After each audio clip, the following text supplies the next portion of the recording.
welcome back. It is a Money Monday indeed here in the Liquid Lunch studios. You're watching Liquid Lunch on Newsmax TV. I'm John Tobacco.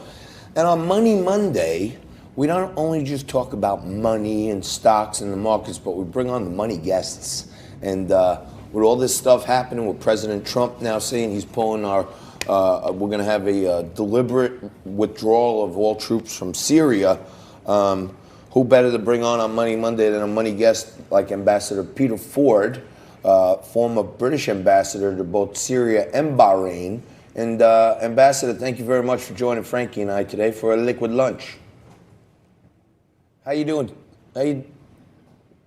So, Ambassador, let me ask you this. You're one of the foremost experts on Syria. You were the ambassador to Syria.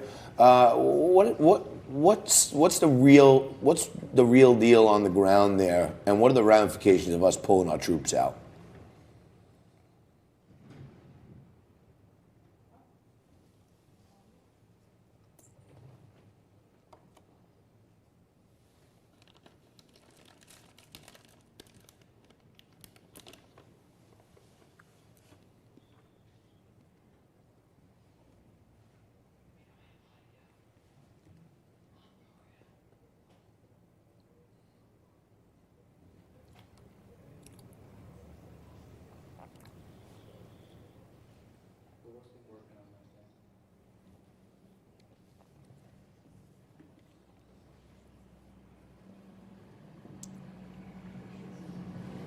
The fighting that remains to be done will be very limited.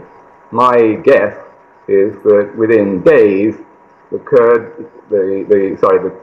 Turks will halt their advance. They'll take one or two trophy towns for President Erdogan, to show off his achievement, and then they'll call it a day. Because what Turkey is afraid of most of all is the emergence of an independent Kurdish state. Now, why would they be afraid of that? Because the US forces were there encouraging Kurdish separatism, which was frankly unrealistic from the get-go. They should never have encouraged the Kurds to believe that they could go their own way separate from Damascus. They should have been encouraged from the day after ISIS was defeated, should have been encouraged to make their peace with Damascus, let the US forces retreat with honor instead of scuttle as they are doing now. Ambassador, if I may, you've been very vocal about not using military intervention, American military intervention against Assad previously.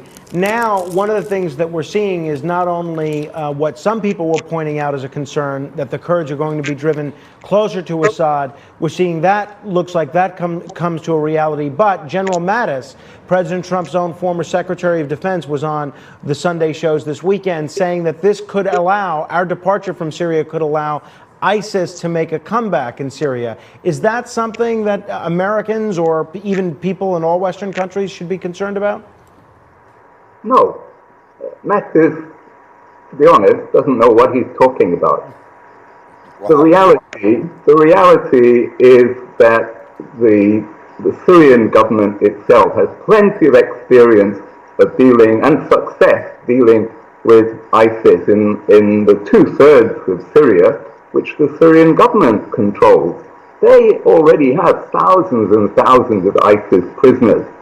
They are going to take over now control of the remaining ones, and they're going to do it better. They're going to do it better than the US forces. Why? Because the US forces were only a sprinkling of 1,000 guys over hundreds and hundreds of square kilometers.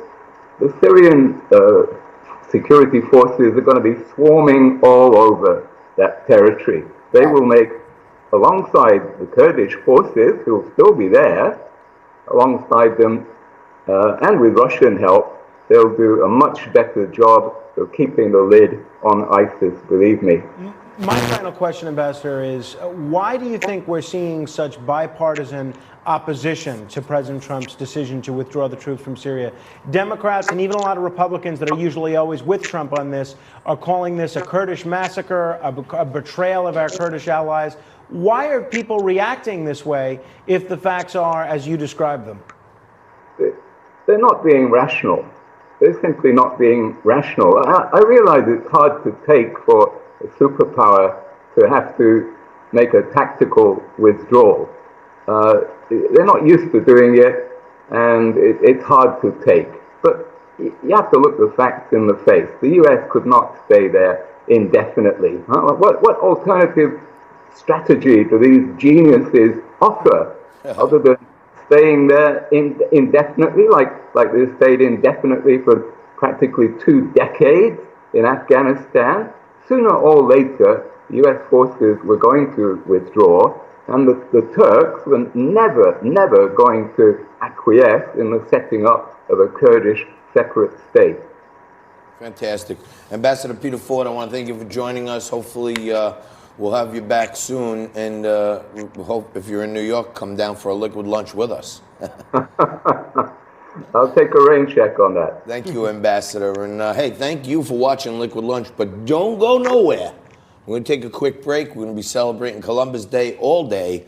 We'll be celebrating some more Liquid Lunch right after this.